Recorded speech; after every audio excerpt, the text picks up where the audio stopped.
Now I'm put in a position, which is a very strange position, of fearing my own cell phone. In June of 2005, Adam Music of Atlantic Beach, New York, discovered that someone was stealing the records of every call he had made on his cell phone. Music made the unsettling discovery after he called his cell phone provider, Cingular Wireless, with a routine billing question. The customer service rep was, Mr. Music, you can look and get all the information online. I was very adamant with the woman. I said, ma'am, I don't have an online account. She was like, yeah, you do, sir. You opened it up 2 weeks ago. So then we went through the account. My name is correct, everything's correct, my social security, you set it up right. We get to an email, which is not my email address. So once we got there, I kind of knew that there was a problem. The problem was Music was being spied on. His former business partners had hired a private investigator, Gambino Information Services, to uncover information about him. Gambino had little trouble doing so. They were able to break into Music's account at Cingular. When Cingular discovered the breach, they told Music it could never happen again. But sure enough, they broke in again September 14th, 2005.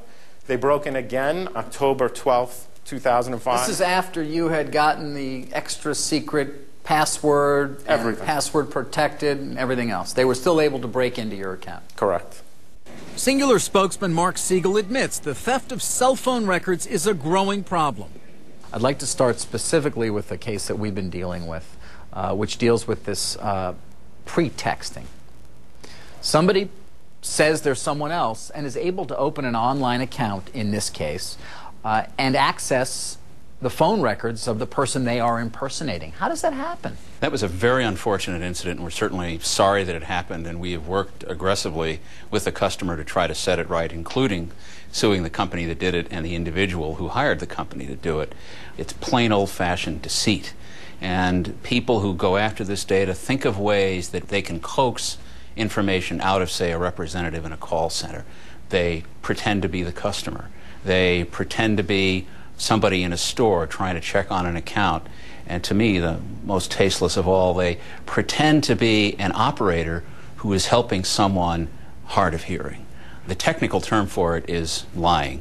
You tend to not going to see a lot of customer complaints because customers often don't know that their information might have been stolen or compromised. Well, that's the scariest part, I guess. I mean, there are people out there right now who may be having their cell phone calls monitored by a third party that they're not aware of. That's a possibility, and it's a very easy thing to set up. You need a room, you need a few computers, you need unscrupulous people, and you've seen the advertisements on the internet. We'll get you the information in an hour or two. It's $100, it's $200. Chances are Hewlett-Packard paid a lot more than that when it hired private detectives to spy on its own board members and the press. Checking telephone records was a standard investigative technique at HP. In the highest profile case of pretexting yet, HP's then chairman, Patricia Dunn, allegedly authorized private investigators to obtain the home and cell phone records of other HP board members and journalists in an effort to root out leaks to the press. Dunn is among 5 people indicted on felony charges for violating California state privacy statutes. In January, California will join a small group of states in which pretexting is illegal. Currently, it is not a federal offense. If you went to my mailbox and stole my cell phone bill, that is a problem. Yet for you to call up Cingular or Sprint or somebody else pretending to be me with my personal information, lying, setting up a fake account, getting my information that way, seems to be this gray area. The laws haven't caught up to the technology. And I find that very disturbing. Good afternoon.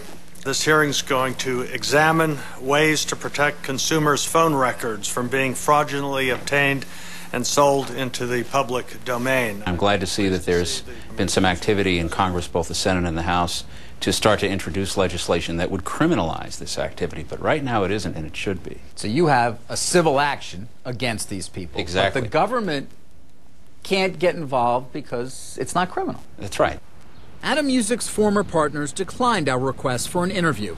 In a letter, they admit to hiring Gambino Information Services, but deny any knowledge of Gambino's actions, saying they were extremely disappointed that Gambino acted in what was apparently an unlawful manner.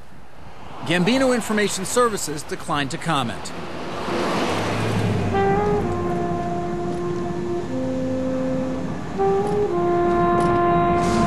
You've been looking for this guy for a couple of months now, and so far, nothing. Ernie Rizzo, Chicago PI, was willing to talk about how he gets cell phone records for his clients. Rizzo has been snooping, first as a police detective, then on his own, for 45 years. What took a month of surveillance to figure out now takes 10 minutes. Everybody in the world is talking on their cell phones. So when you're spending weeks and weeks trying to pin somebody down, the phones tell you who he is in a second. When Rizzo first started getting phone records many years ago, it required some creativity on his part. I would call the phone companies and say, listen, I was out of town Friday, the babysitter made some calls, and I would kind of Mickey Mouse them into telling me what numbers were called, because the phone company has these records. But you got to be kind of clever. So what I would do is, first of all, I'd call between 12 and 1 o'clock in the afternoon, because that's what most full-time employees go to lunch. Those aren't the only tricks up Rizzo's sleeve. Not saying I did this, but I've heard detectives have done this. Okay, sure. You call the phone company, cellular or your home phone, and you say, I'm going to be out of town for a couple of months. I'm having all my mail sent to P.O. Box 1234. And then about 5 days later, once that goes on the records, you call for your phone records. And you say, please send me out a copy of my bill. I didn't get it this month. They will then send it to the post office box, because they think it's you who's out of town wanting the records there. That was the old world. That's what I used to do when I was years ago. Now Rizzo gets cell phone records the same way anyone can, by going on the internet and contacting a company that sells them. You still don't know how they actually give you the records. Have no idea. You feel that they're accurate, though. Oh, there's no question. We discovered dozens of websites that were offering to sell phone records to any member of the public. And they were often on websites that said, see who your spouse is talking to, see who your employees are talking to. And so we wrote a complaint to the Federal Trade Commission and to the Federal Communications Commission, arguing that these companies should be shut down for selling personal information. The good news is that many of these websites have shut down, and it looks as though Congress might pass a law that would heighten penalties for getting phone records. However, we're seeing evidence that many of the people who sell these records are simply moving underground. Rizzo wouldn't reveal who provides him with his information. He says he is still having no trouble getting phone records for his clients. One of those clients, Naomi Garcia, suspected her fiancé was cheating on her. We wound up seeing that there was a number that kept calling, incoming and outgoing. Depending on the day, it could be, 10, 12 times. I had seen the numbers, and, it's really difficult, and it wound up being his ex-girlfriend. Hey, have a seat.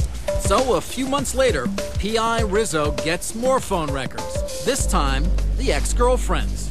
Well, I've got good news and maybe bad news. Out of 450, the last 450 phone calls she made, she did not call him. Okay. No phone calls at all. But I wouldn't jump to any conclusions based on this, and I'll tell you why. Once someone knows they're being watched and looked at, their phone records are being checked, they use a little more caution. So for all we know, he went and spent $9, got a second phone. For now, Garcia is done with cell phone records. And the fiancé. The fact that I would have to go to these measures to find out is just, I don't want to base my marriage on that. I want to base it on love and trust and honesty. You ever think twice about using your own phone in some ways? Sometimes, yeah. That's also true for Adam Music. He still uses a cell phone, but his days of carefree calls are over. It's just a very strange thing to think that anything you do is being watched by somebody to use against you. I mean, who would have ever thought that I'd be in a situation where I worry about who's calling me on my cell phone?